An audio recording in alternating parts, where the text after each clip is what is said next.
Marco Aurélio dizia que tem duas possibilidades. Ou a vida continua depois que você perdeu a vida material. Certo. Que aí seria bom que você fosse bom agora, porque você pode dar sequência a essa bondade depois. Ou a vida não tem nada depois da vida material. Aí seria bom você ser agora, porque é a única oportunidade que você tem de sê-lo.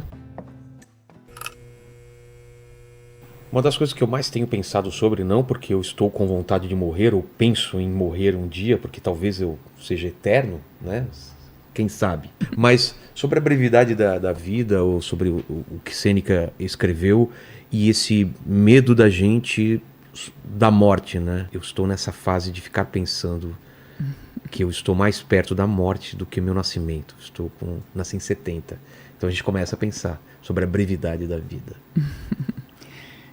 Vai depender muito do que você, não digo dogma teológico nenhum, apaga todos os dogmas teológicos, mas das impressões de vida autênticas que você reuniu. Em algum momento você teve uma sensação de que algo que está muito profundo em você é impossível que esteja sujeito ao tempo. Não sei se você já fez essa experiência, lembrar de um fato da sua infância, de um fato da sua adolescência, de um fato da juventude e um fato bem recente da semana passada. Você percebe que o corpo mudou, o cenário mudou, você sente que tem um observador que está lá no fundo, olhando a vida, Sim. que é sempre o mesmo em todas? Você percebe que esse observador que toma assento lá no profundo da consciência, ele permanece sempre o mesmo. Sim. Tá? Ou seja, havia um fio contínuo, há um fio contínuo, que faz com que todas essas experiências sejam tuas. Esse fio contínuo, se nada da vida é capaz de abalá-lo, talvez a morte também não. Então é uma impressão, reflexões que você tem, vivências que te dão essa, não uma certeza, porque nunca é tanta certeza assim, mas uma séria impressão, uma séria inclinação a acreditar que existe algo que permanece depois da morte. Se você tem esse tipo de dedução, esse tipo de reflexão, é provável que você permaneça muito tranquilo diante da morte, porque você sabe que aquilo que você tem de mais profundo não é corruptível pelo tempo. Mas pode acabar. Provavelmente deve acabar, ser Mas interrompido. não é corruptível pelo tempo, seria corruptível pelo quê? Pela minha não consciência. Eu estou falando que não acredito. Eu acredito que existe alguma coisa a mais. Mas eu estou falando, existe uma grande chance de ser só isso. E acabou. É isso que eu falo. Sim, eu estou te dizendo que se você pode pensar isso se você não tem nenhuma experiência de permanência. Se você tem uma experiência de permanência, você tende a acreditar que não é isso. Na hora H, eu já vi pessoas que têm uma crença religiosa muito intensa, que diante da morte ficam apavoradas, porque percebem que essa era só uma crença superficial. Não estava baseada numa convicção real, fundamentada numa reflexão que você extraiu da vida. E aí, na hora da experiência mesmo, ficam inseguras. Entendi. Uma vivência tua, uma experiência que você tem, que você sinta que existe algo mais profundo.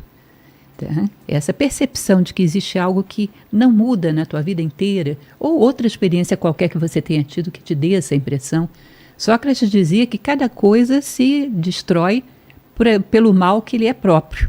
Por exemplo, o mal do ferro é a ferrugem. Então, se ele tiver que se destruir, vai ser por aí. O mal de um alimento é o apodrecimento. Se ele tiver que se destruir, vai ser por aí. Entendi. O mal da alma são os vícios. Mas os vícios não destroem a alma. Porque você comete todos os vícios e não deixa de ter alma por causa disso. É verdade. Então, se a alma não se destrói pelo mal que é próprio dela, ela não vai se destruir por mais nada. Entendi.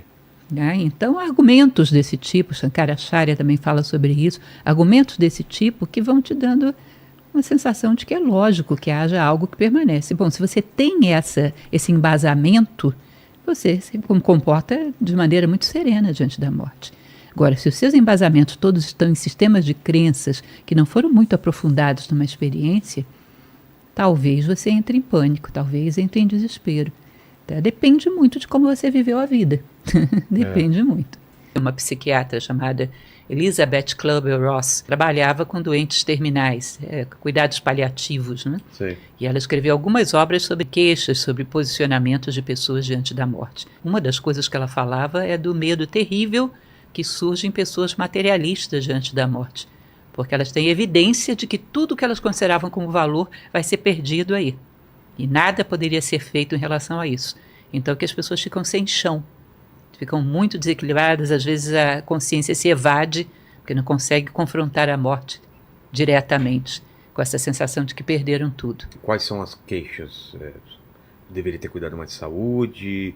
Deveria ter ficado mais com as pessoas que eu gosto? O que são as... Muitas vezes ter se reconciliado de conflitos, não ter ferido as pessoas, não ter feito bem as pessoas que passaram na minha vida, muito em relação a valores. Eu não fui justo, eu não fui generoso com as pessoas, não fui gentil, não tive compaixão, não fiz o que se esperava de mim, deixei uma pessoa frustrada, ela esperava algo de mim e eu não fiz. Ou seja, a maneira como eu tratei a vida, como tratei as pessoas à minha volta, nessa hora é o que mais dói. Né? Ou seja, eu deixei terra arrasada atrás de mim, eu não construí. Uma das coisas que mais consola é você perceber que você foi fator de soma, que o mundo ficou um pouquinho melhor porque você existiu. Quando eu tratava pacientes com Alzheimer, e era muito doído, porque é como se eles fossem apagando, né? E dava uma dor, assim, de chegar uma hora, não lembra mais teu nome, não lembra... Mas todos tinham uma coisa linda, porque assim, chegavam, já tinham perdido noção de tudo, e sempre que eu olhava, fazia sempre aquele ritual de abraçar, olhar no olho, sorriam e falavam, você é bonitinha. Aí o marido ou o parente falava, mas mãe, é Bia, lembra de Bia?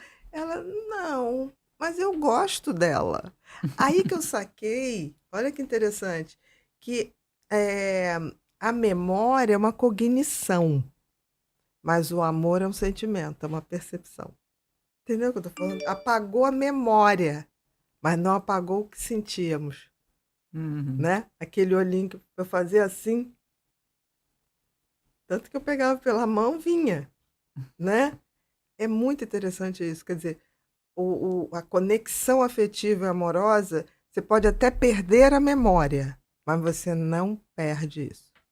E isso me deu uma tranquilidade, assim, porque eu ficava tão frustrada de tratar pessoas assim, que eu falei, gente, está escorrendo pela minha mão um ser humano que eu conheci. E aí, quando restava essa coisa do olhar carinhoso, da receptividade, eu falei, ela perdeu a memória, mas ela não perdeu a percepção e o sentimento.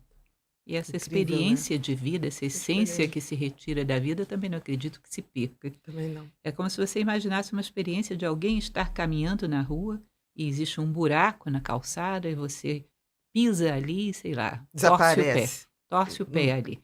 Você pode tirar disso uma memória diária, cotidiana, mas superficial.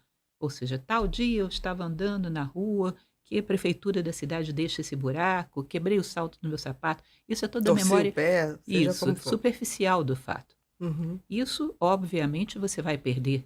Dentro dessa vida mesmo, dentro de alguns anos, se eu te perguntar que sapato você estava usando, você não vai lembrar.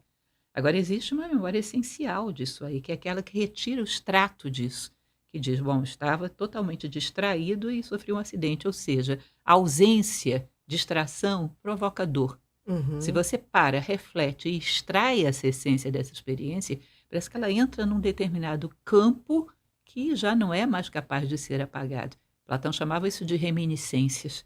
Essa essência da experiência que a gente leva e Entendi o que você está falando. Ainda que o fato em si seja perdido, e é bom até que seja perdido. É como se você imaginasse que eu vou tomar um suco de laranja, eu estou gripado, quero a vitamina C. Eu extraio da laranja o sumo, tomo, esse sumo integra o meu corpo. Mas as cascas da laranja é bom jogar fora. Você não vai sair carregando um saco de cascas de laranja, isso não tem sentido.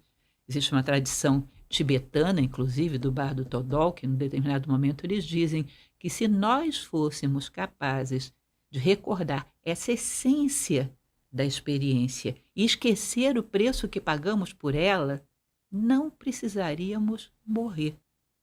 Você imagina o que é isso? Nós carregamos um peso tão grande que chega uma hora que a morte é como se te aliviasse disso. É uma necessidade. Principalmente as pessoas que tendem a ter maior sensibilidade a coisas traumáticas. O peso é insuportável depois de um tempo.